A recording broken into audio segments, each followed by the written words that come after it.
Break के बाद आपका खैर मकदम है। श्रीनगर के रावलपुरा में जुमे की दोपहर को चोरों के एक गिरोह ने दिन दहाड़े एक घर में घुसकर 17 लाख रुपए मालियत के जेवरात और दीगर कीमती सामान चोरी कर लिए। वाकई से इलाके के लोगों में खौफ हिरास फैल गया है। मकान की ओनर रूही जान के मुताबिक घर में उस वक्त चोरी की गई जब वो घर पर नहीं थी। पुलिस से जल्द चोरों को पकड़ने का मुतालबा किया गया।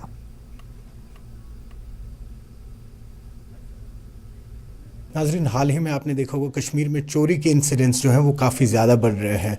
एक महीना पहले ही बागात का एक ऐसा इलाका है जहां पे 6 से 7 चोरियां मज़ीद एक महीने के अंदर हुई थी, और आज वही ठीक बागात से 3 किलोमीटर दूर रावलपुरा में एक ऐसा वाक़ा पेश आया है जहाँ पे 17-18 लाख की चोरी हुई है।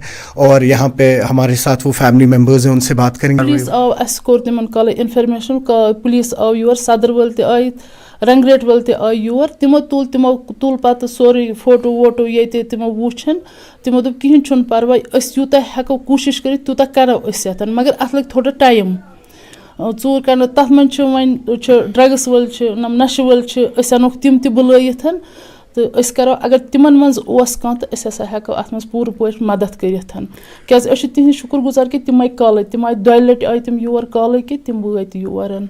तो फॉरेंसिक टीम या बे कह टीम या फिंगरप्रिंट खतरे बाकी चीजन खतरे ना वन आय न तिम योर कहीं ना वन आय न तिम योर कहीं या ये कि यह मे पन तहीं जायदाद 17.5 तम यह मे पन कहीं यह मे बिंज हुंद निकु 9th पारान बच्चे पारान 11th कि बे ये गरस मज मे हस्बैंड सह बंद तमिस गई 23 वरी बंद मतलब मे पे खुदा तो बन माज पत्थर 3 बस बाकी कहीं अगर इंसाफ मिले तो बस क्या इंसाफ बह हेका तमिस वापस कर मतलब मे तूत ताकत कि बह तेल मे ये मकान कुन तो तमिस मे दिन वापस। वजह है हमने देखा स्पेशली इस एरिया में अभी बहुत ज़्यादा चोरियां हो रही हैं। हाँ, ये ड्रग्स वाले हैं खाली, ये कमाते कुछ नहीं है।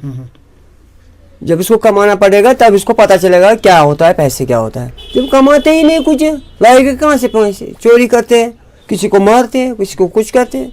मतलब 1-2 महीनों से आपने देखा होगा कि कई सारे ऐसे केसेस हैं जो बढ़ते हुए जा रहे हैं, चोरी के केसेस, और ये जो चोर है अभी तक इनको पकड़ा नहीं जा रहा है। अब आगे यही देखना होगा कि जो यहाँ की एडमिनिस्ट्रेशन और पुलिस है वो कितनी तुरंत कार्रवाई करेगी और इस केस को रिजॉल्व करेगी। अयूब खान के साथ में सरोज कफील।